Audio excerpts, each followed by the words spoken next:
Hey, welcome back, everybody, to today's Market Explain. This is a FourStar Media event. I'm Brian Kasal, your host. I'm here with Mr. Chris Reardon. Chris, welcome to the podcast. Good afternoon, everyone. Thanks, Brian, and glad to be here. Glad to talk a little bit about the markets. What's going on out there? And Chris, just so everybody knows, Chris is the Director of Development for FourStar. I call him the master of all things portfolio. He's involved in all of our trading operations, our advisor development, and all the product development of the firm as well for our clients. Chris is an Indians fan. Are you still Guardians? Indians? Okay, something like that. And he's got 3 young kids. And again, welcome to the podcast. Thank you, Brian. I'm Brian Kasal. I'm the founder and CEO of FourStar Wealth. I'm a financial advisor and advisor to CEOs and insiders. I'm a trustee of the National Boy Scout Foundation, and I'm also on the World Scout Foundation fundraising team as well. So that's our lineup for today. And I'm chief dad to Evan and Quinn, and the husband to the amazing Tripty. That's my lineup for those who don't know me. We are going to talk a little bit about the financial markets. And Chris, what is going on out there? What does the market look like at this point? Yeah, so not a whole lot from as far as change in the asset classes, but couple bit as far as numbers. Domestic equities still retain that number one position. It's at 285 tally points and actually gained 6 tally points from the last podcast. So even though markets have been a little bit more volatile lately, domestic equities relative to other asset classes continues to strengthen. International equities retained the number 2 position. It's at 267 tally points, and that was unchanged. So it's kind of holding flat there in that number 2 position. Commodities is in the 3rd position at 221 tally points. That actually pulled back or was -3 from the last podcast. Cash was in 4th, still at 124, and that was -1 from the last podcast. Currencies is in 5th at 102, -2 from the last podcast. And currencies, or fixed income, sorry, is still in the last 6th and final position at 91 tally points, -1 point or tally points from the last podcast. So, I think the biggest change, at least what we've seen so far, is we're starting to see domestic equities actually pull away from international equities. At one point, I believe that international equities had closed the distance to less than 10 points. Since we've seen not international necessarily pull back, which just kind of slowed, where domestic has continued, and actually in some cases you could say strengthened, continued to gain pace. Commodities conversely continues to weaken. It's just slowly pulling back. Once again, now approaching that 220 mark right now.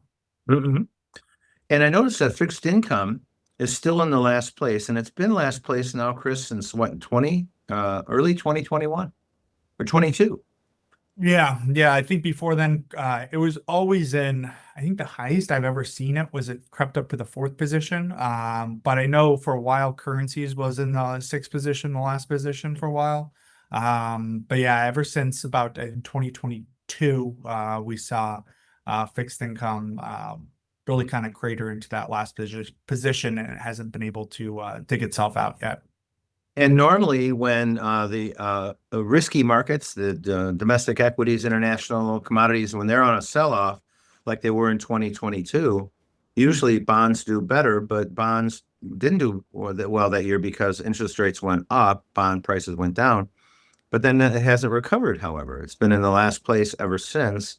We also, Chris, had a big sell-off in February through May of this year, and fixed income stayed dead last the whole time. So usually it's cash, and people, get into cash and bonds as a reaction, and then those sectors are in the top 3, but they never did, even this time.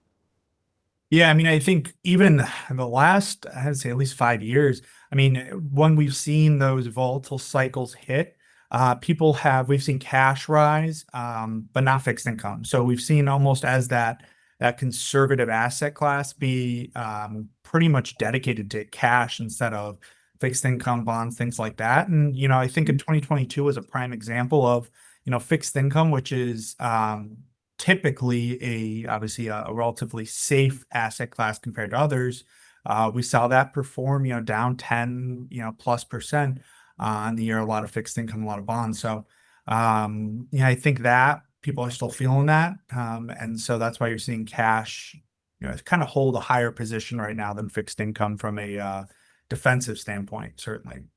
Yes, and there was one other year in modern memory when the bond market was that bad. It was 1981 when rates spiked upward also.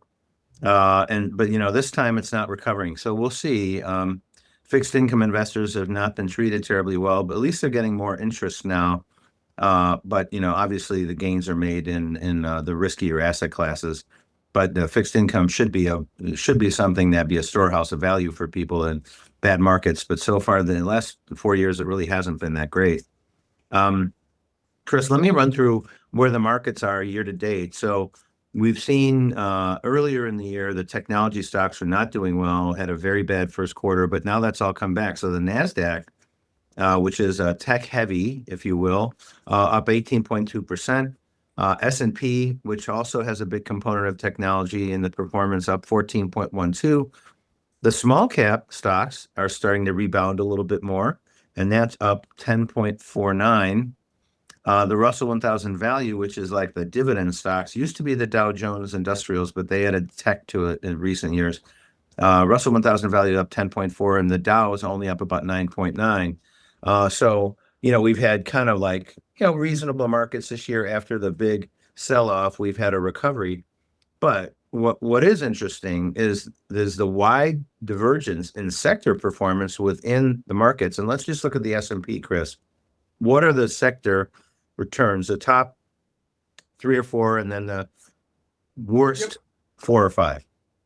Yeah, so the top four, I'll say right now, and the reason I'm going to do four instead of three is because there's a big gap between, after you get through these top four, there's a big gap before the next one. So the number one performing asset class year to date is information and technology. It's up 22.67%. So we saw a little bit more of a rally there. I think for those of listeners that listened to the last podcast, utilities was the number one. Information technology overtook that. Utilities dropped to the number two position, the second best performing, and that's up 22.32%. So still right there. Could easily overtake that depending on the week. Communication is in the third position, or is in the third position. That's up 21.46% year to date. And then we have a bit of a gap here in industrials, and that's up 18.10% year to date. So those are the top four. And to give some reference point, the next asset class is financials, and that's up a 9.40%. So it's almost double to get to you have to cut that in half, industrials in half to get to the next. So there's a big gap outside those top four. Now flipping to the other side, the bottom four, energy is now dropped back to the worst performer after a bit of a sell-off. That's up 4.02%. Consumer staples is the second worst performer. That is up 4.07%, followed by consumer discretionary. That's up 5.17%. And then real estate is up 6.45%. So bit of a movement there. And then healthcare, which I would say for most of the year was the biggest laggard. It was negative popped all the way back up. It's up a little over 8% now year to date. So that's had a nice performance. But like you said, and to your point, Brian, I mean, the gap between that, it's almost split directly in half. The gap between those top asset classes and the bottom, it's pretty substantial. It is, and it's quite striking that we've got averages in the teens, and four sectors up, almost 20% or a little bit more, and then a whole bunch and way down in single digits. Yeah, exactly. I mean, I think that, and I think the biggest, I would say concern, but the biggest thing when you look at that is these aren't small sectors. I mean, energy is a very large sector. Obviously, consumer staples and consumer discretionary are very large sectors too. So, I think there is concern as far as if we don't have a broad-based rally, what does that mean? What's going on out there? So if consumer staples and discretionary, are people not spending? Mhm. A lot of people are looking at this and kind of saying, all right, what does this infer for what's coming down the line? I think to its credit, the US economy and overall and the stock market in general has kind of bucked expectations. We'll see if that continues. Well, and this is the kind of year, Chris, that if you're a relative strength investor, which is the strategy that we usually employ, you can usually do better in a year like this if you're heavily weighted in the top sectors that are doing well and you eliminate or minimize your exposure to the sectors that aren't doing well. Question is how do you recognize that? And you got to watch those trends and then overweight the areas of strength and underweight the areas of weakness, which is what we try to do. It's never a perfect strategy, never a perfect science, but we do the best we can and do that, and we can outperform nicely. But it is quite surprising.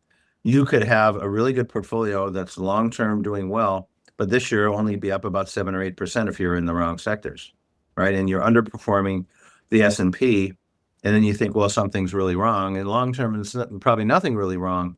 But if you're in those sectors, you just happen to be, and you didn't make adjustments to make sure you have the other sectors, you could be way under the benchmark.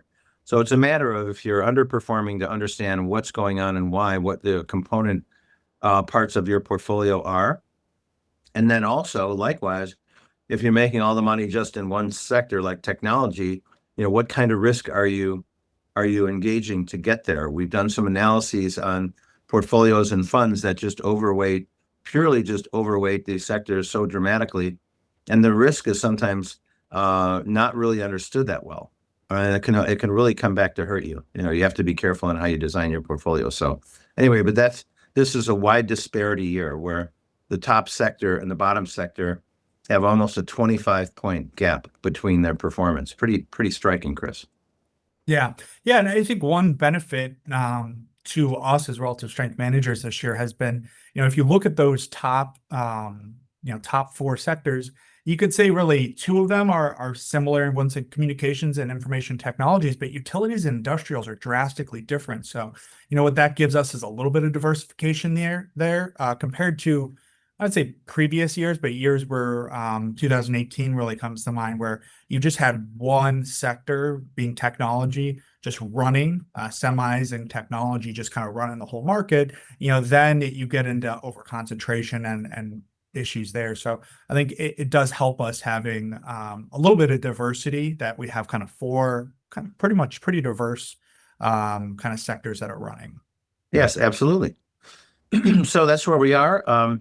This is the kind of market that we're in, and you just have to know how to manage that and how to not get caught in sectors that aren't working. Now, Chris, this has been called the Goldilocks market, not too hot, not too cold. It's kind of come back up. I remember that was a term they used back in the late 90s, early 2000s. But it doesn't seem like we're moving much now. For the last couple of months, we've been kind of stuck here in mid-teens performance with changes within the sectors. Certain sectors are expanding, certain sectors are drifting, but the overall benchmarks haven't really gone up all that much. We're near new highs, just broke to new highs. So when you're at a new high, it goes up a little bit more. That's a new high too. So everybody says, "Oh, we're at new highs." But if it isn't really moving very much, then in the short run, there's not much performance. So we'll see how things go. Chris, what about the economy? Where are we in the economy? Yes, I mean, it's been a really interesting, obviously, we kind of hinted on this in the last podcast, but we had the government shutdown.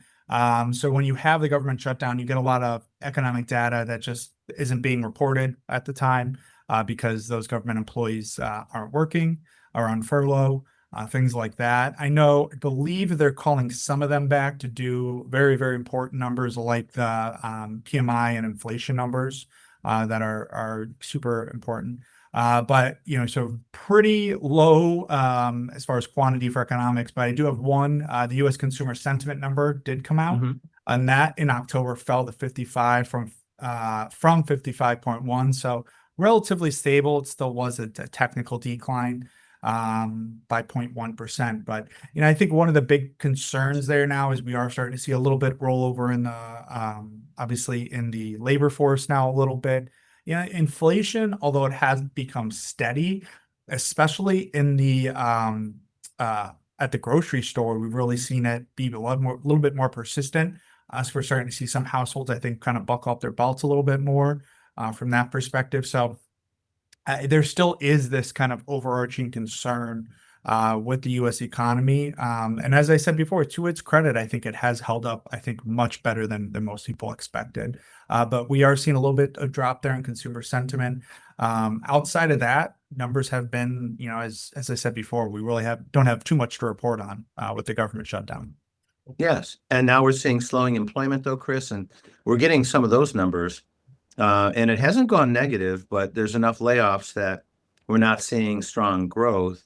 So it hasn't gone negative yet. And there's a certain baseline of continuing employment growth that has to happen based on population growth, right? As well. That's about 75,000 a month. And so we're actually dipping below that. So we're not keeping up with population growth right now in the short run. There's also an interesting curve. We're part of a research group called BCA Research, one of the top firms in our industry that works with advisors. And they had a curve called the beverage curve. And the beverage curve actually measures how many job openings there are and how many people who are able-bodied and not working. And there's a kind of a big gap right now. There's a skills gap. And so there's jobs available, but there's not people to fill them because they don't have the right skills, or at least that's the thought process. And then the government announced that there's about 7 million able-bodied men that are on government assistance, still persistent programs even from COVID, and expanded benefits. So they're working on getting all those folks off the government dole. But it's hard because there's so many different programs and the government's kind of going through that. But economic growth happens in the private sector. Government is not an economic growth engine. It's certainly a transfer payment engine, but for economic growth to happen, we need to see those jobs in the private sector, not in the public sector, right? Mhm. And So I do.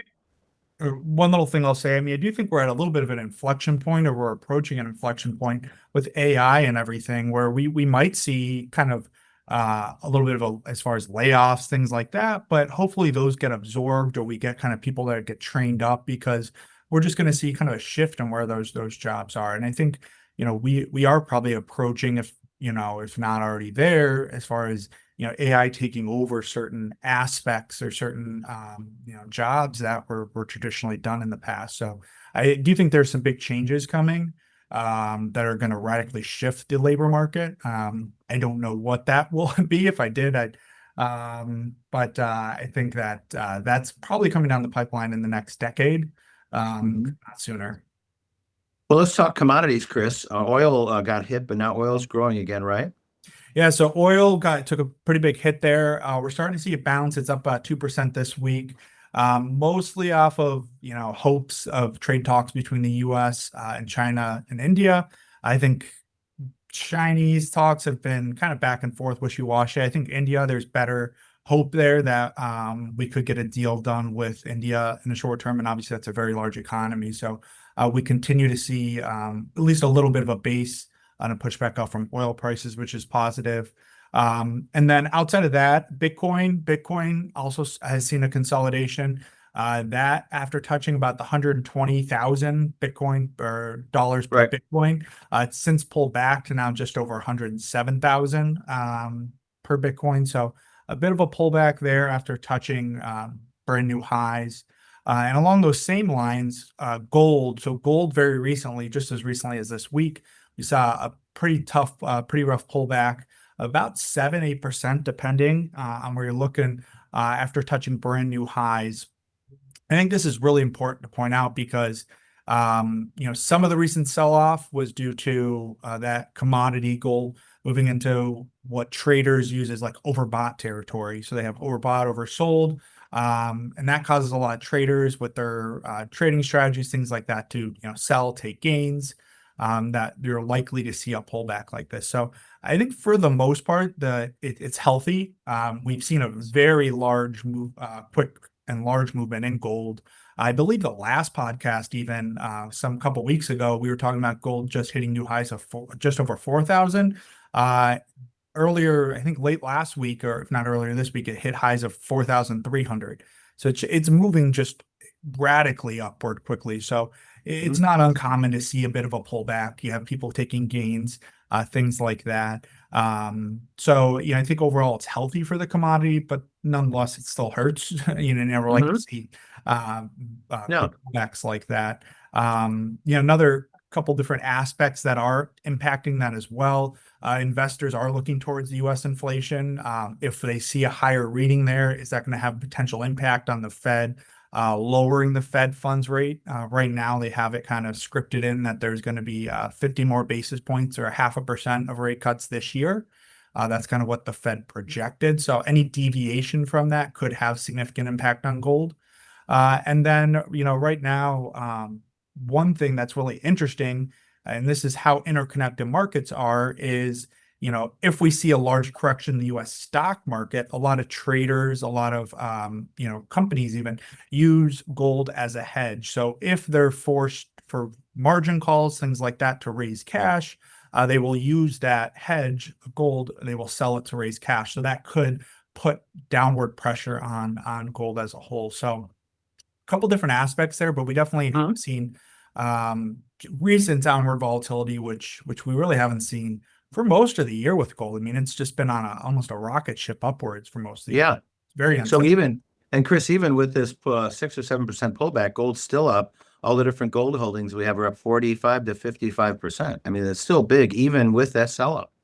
Yeah, exactly. I mean, they're still having a tremendous run, and I mean, as I said, it's healthy for you can't be up 100 when you're up 100%. You're going can't go straight from 0 to 100. There's going to be some healthy sell-offs, things like that. So Hmm. overall, it is healthy for the market to people to take gains, people to kind of sell out, and we'll see what happens. I mean, are people going to get back into it? Are they going to see it as a buying opportunity? I will say, for the most part, from a geopolitical perspective, from even the U.S. dollar strengthened a little bit, but even from an overall U.S. dollar perspective, not much has changed. I think there still is a good case to be made to own and purchase gold. But we'll see sometimes the markets aren't rational. You never know. Well, and I think people are concerned, and we're at 37 trillion in debt. And I can remember back in year 2000 when President Bush 43 was in office, that the debt was about 5.2 trillion. So we've added 32 trillion in debt since year 2000 in 25 years. So for our country's entire history, 225, 230 years, whatever it was, up until the year 2000, we only added 5 trillion in debt. And a lot of that actually just recently in the previous years to 2000. So now we've added 25 trillion in 25 years. That's unbelievable, really, if you think about it. Or I'm sorry, 32 trillion in 25 years. That's a lot. So folks are worried, obviously. People mentioned that, our debt levels are getting way too high. I do remember President Trump in the campaign talking about selling off 10 trillion in assets and then paying down debt. Now, if they did that, we'd be back in the 20s. That would still be too high in my view, but it would be a lot better than 37 trillion. And I did have an opportunity at a recent dinner to have a conversation with one of the leaders in Congress, a congressman named Tom Emmer, who's the House Majority Whip, and asked him, because he knows what's going on legislatively and how things are all coming down, asked him, does President Trump intend to continue with that idea? And he mentioned that they think they are going to do that, but probably not until after the midterm election. So at least another year. The midterms won't be until November of 26, of course. So, but it would be really smart if they did that. We haven't seen anybody not willing to buy our bonds yet, but it could get to the point that countries don't want to buy our bonds. Some are not buying our bonds for political reasons, like China, for example.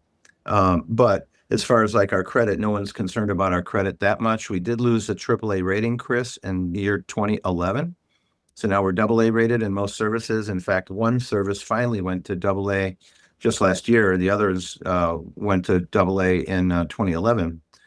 So people are still believing we're going to be able to pay our interest on our bonds and pay off our bonds when they mature and that kind of thing. But the further and further we get down this road, the harder it is to believe that. And you get to countries like Japan where they've got massive ratios of debt, and people are really concerned. And so they're getting concerned in America, and that's what we're seeing here, right? Bitcoin, gold, precious metals are all running. 100%. Yeah. I mean, 100%. It's definitely at the backdrop of it. And I think it's important to point out, I mean, you know, people don't just go straight from, buying our bonds to not buying it. I think that the bigger issue is they're going to buy it, but they're going to demand a higher yield for it, right? So what does Mhm. that do? That it's just a boulder rolling downhill, right? Now we have more debt at a higher interest rate, and we're just never gonna get out from underneath it. So very important to make sure we're keeping our debt at a reasonable level, not only so that's the right thing to do, but also because if we don't, our treasuries are going to go up. They're going to be more expensive. There's a tipping point where it's going to be almost impossible to get out of it. Brian Castle. I'm the CEO and founder of FourStar Wealth Advisors. Now, we built FourStar on one simple belief that every client deserves clarity, confidence, and strategy built around their financial story. For over 40 years, we've guided clients through every market cycle, helping business owners, families, retirees protect what they built and then grow their holdings to meet the needs over their entire life for them and their family in the future. We are fiduciaries, not salespeople, and that means we sit on the same side of the table as you always. So from personalized portfolios to advanced tax and estate strategies, everything we do is about creating long-term freedom and peace of mind for our investing families. So if you're ready to align your wealth with your goals, visit fourstarwealth.com. Let's start building your future one smart decision at a time. Well, let's turn to the global markets now, Chris. Yep. So a couple things. Actually, there's some decent news out of here. Japan just elected a new prime minister. I believe and I don't quote me if I'm wrong on this, but I believe it's the first ever woman Japanese prime minister, Sane Takachi. She is preparing an economic stimulus package expected to exceed the previous administration's stimulus package of 13.9 trillion yen. This is to help households within Japan tackle inflation. That's been a big issue there. So that'll be interesting to see in the impact. I think a lot of the world right now is looking at the new prime minister and asking, what's her kind of policies going to look like? How is she gonna really treat things there? So really important. Flipping over to the kind of European front, China has now overtaken US as Germany's largest trading partner. So US tariffs have cut Germany's exports by 7.4% in the first 8 months of 2025. German exports to China actually fell 13.5%, but their imports from China rose 8.3%. So there's a lot to unpack there. I mean, I think there are concerns, if Germany is getting more and more dependent on China, what implications could that have down the line? There's really a lot that, a lot of, I don't say negative feelings, but potential impacts that could have. So flipping over to China more directly, China's Q3 GDP came out, expanded at 4.8% on Q3. That's down from 5.2% in Q2. And any of those numbers you really have to take with a grain of salt. I think really what we're seeing there is kind of a two sides of the coin. The bright side is China's exports have actually remained somewhat resilient. I think more resilient than most people expected with tariffs. Their exports actually increased 8.3% year over year through Q3. And just to kind of do a rundown of the Chinese exports, their exports to the US were down 27%. So we are seeing, once again, those tariffs, the bite, really show there. Exports to the EU, though, were up 14.2%. Exports to other Asia markets were up 15.6%. Exports to Africa were up 56.6%. And exports to Latin America were up 15.2%. So, what we're really seeing is them kind of backfilling the U.S. exports with obviously ramping up exports to other global economies.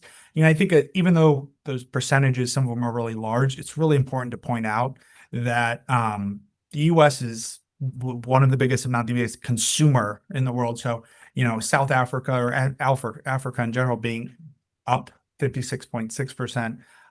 That is probably a very small number compared to the hit that they take took, being down 27% on U.S. exports. So, but it does show kind of the strategy they're employing there. And kind of, if you kind of pair this with news with Germany, they are kind of ingraining themselves more and more within the global economy as far as exporting. So it's certainly something to watch. I'm sure the White House, I'm sure the administration has their eye on that. And then the other side of that coin is, what China's been dealing with for the last, since 2000, the last 20 years plus.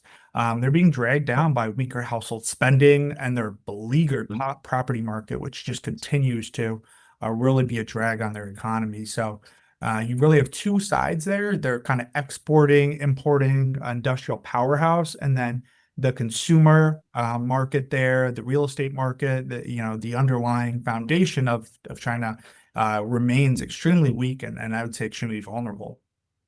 Well, Chris, I would agree with that. In fact, our sources in China, are not confident in any of the numbers that come out of China. Now they're saying it was down to 4.8 and it had previously been 5.7. Are they even positive? I mean, it's really hard to believe any of the numbers coming out of China. And we do know that there's an element of bringing numbers in from the field, and in the economic world in China, they have to report numbers upward to the central government, and that's how they compile them. So people never want to give unhappy numbers. So a lot of the numbers are inflated as they come up. They don't really have the same kind of system like we do, where they actually have economists that are checking all these numbers directly themselves. They actually take advice from the local officials. So I think it's really tough to believe any of the numbers coming out of China with all the money they spent on real estate. And there's a couple cities that are basically empty with high-rise buildings and everything that no one moved into. And so there's a lot of areas of China that are just really not great economically. And so to think that they have 4% growth is a little bit of a stretch, I think. Well, I think that, one important caveat, I think, with Chinese market is it's very different from the US markets in that the government there will just literally take over companies and inject money in there. And I mean, we've seen that with previous administrations that can power GDP growth. So they can have a very material impact on their own GDP growth if they want. Long run, that will come to bite them, and hence what you said, Brian, the overbuilding, things like that. So yeah, I mean, even if those are real numbers, and there are aspects that we can check. I mean, as far as exports, you can go to the EU, you can go to Germany and see, are there imports from China up significantly? There are verifications you can do from essentially third parties. But once again, even if that is a real 4.8 number, what of it is artificially made, right? Are they artificially pumping up their economy, instead of actually doing, what is needed with the country, what is actually the demand for? Yes. Well, and now, of course, President Trump is trying to negotiate the tariffs with China, and the tariff regimes are hard to do. We've been able to agree with a lot of countries, but China, is not really cooperating, and they're not being honest with us. And so President Trump is threatening 100% tariffs on them. And with everything overbuilt and the crushing debt they have, youth unemployment is over 20% in China. It'd be very difficult on the Chinese economy if they had 100% tariffs. And everybody's thinking, well, he'll never put 100% tariff on them. But if they don't cooperate, he might.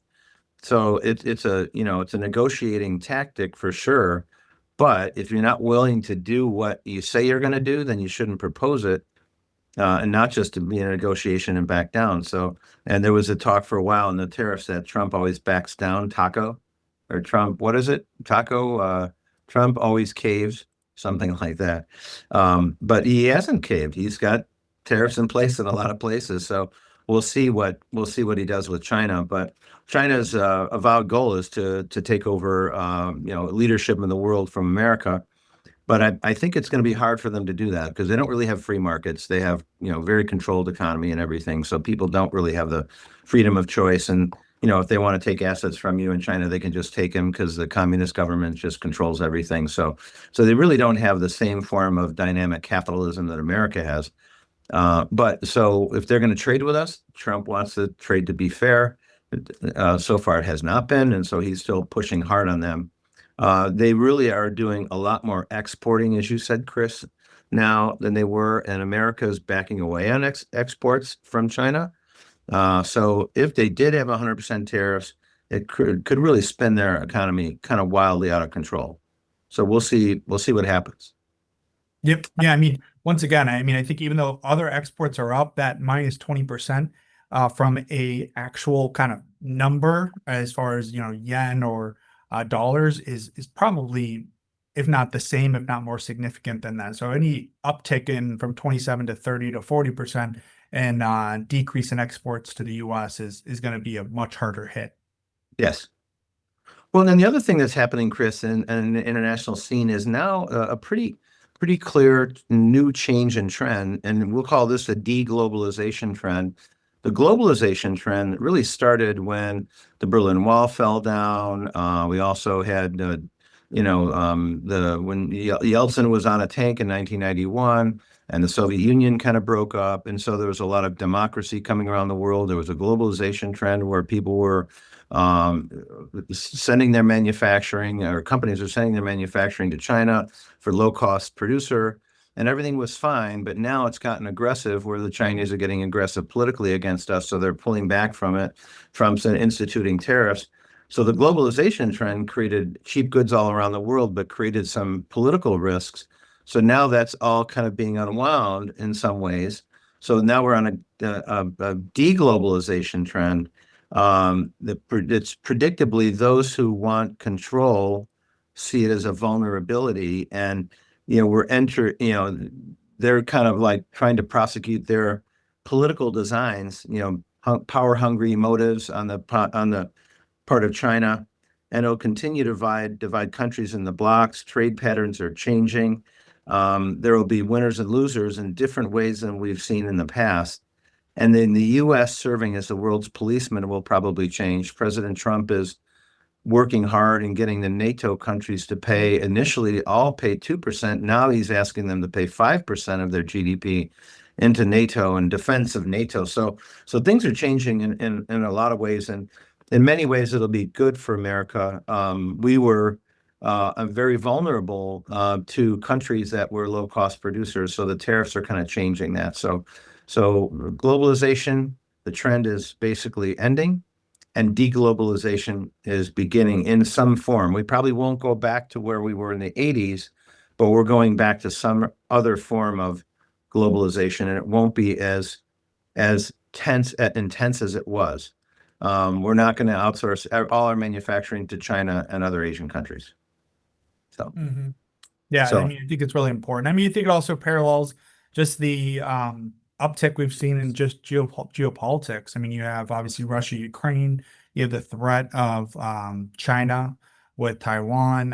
It's just a much different environment there. I think you're seeing a lot of countries take precautions. I mean, you saw with the COVID-19 pandemic, things like that, that countries really quickly realized that if something were to happen, they would very, very quickly, their economy could be shattered for the most part. exactly. Some things.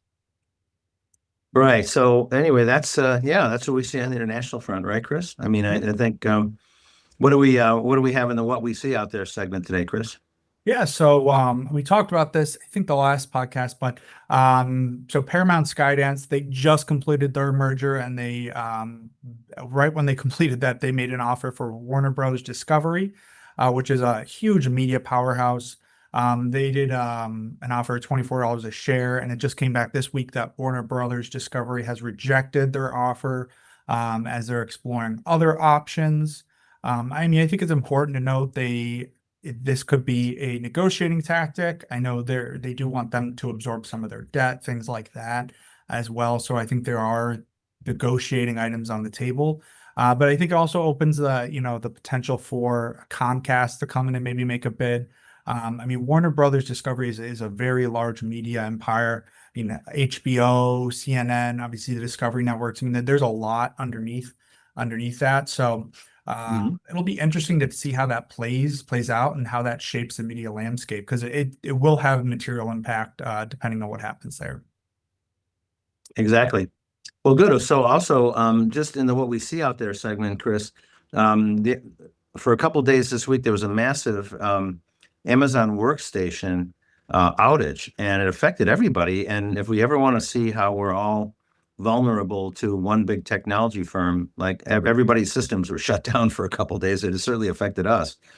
And so it's interesting, and that's part of the reason why there's antitrust as well in America and around, in certain areas around the world, to try to avoid this kind of stuff, that one company goes down and the whole world can't use their computer. But that was a massive thing, and so that affected everybody, didn't it, Chris? Yeah, I know Amazon Web Services, I think, they had that outage, and yeah, I mean, it impacted, the issue, a lot of the issue draws from, even if you as a company choose not to use Amazon Web Services, a lot of either your partners or softwares are probably leveraging them. There is competition there. I know you have like the Azure workspace from Microsoft. There are definitely competitors, but Amazon has definitely pushed into a lot of tech companies. So, we didn't see everything down, but definitely some large softwares that we use certainly were out of service for most of the day. Yes, for sure. And then interestingly enough, I just wanted to point out that just the other day, a Canadian baseball team in the Major League Baseball is now in the World Series. That hasn't happened in 32 years. The Toronto Blue Jays won the American League. And so a number of Americans were saying that. I don't think President Trump weighed in, but I'm surprised he didn't, because he's very pro-America. But anyway, the Toronto Blue Jays are going to play the LA Dodgers, and that's certainly interesting. I think it was 32 years ago, as I said, when the Toronto Blue Jays were in the World Series before. So that's kind of a notable thing. And then, of course, other sports are very international. Hockey is a lot of Canadians, obviously, and stuff like that. Whole different type of program. But that was kind of notable, I think, that we now have a Canadian leader of the American Conference, or the American League, if you will. Chris, so that's our report on the markets and things that we see out there. And considering where we are, when the markets are new highs and international markets, we didn't actually mention that the EFA index international is up 25% this year. So that's better than all the other indexes, really. And so international has been doing well. We have an international portfolio that's doing well. International stocks are in our dynamic model as well.